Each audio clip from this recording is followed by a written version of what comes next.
lilipat lang dito. Oo, ang pinto talaga po tayo ng bahay namin doon.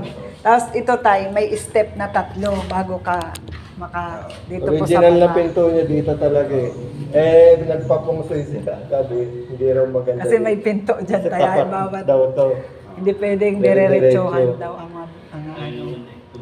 Oo, kaya linipat nila dito sa gilid. Kaya pala may hangganan doon. Oo. Ano mo si tatay doon sa taas? Tingnan mo tayo. Kaya pag ano, pwede rin.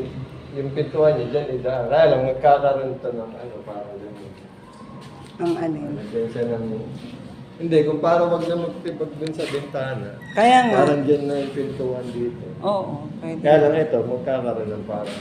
Yun, daanan niya.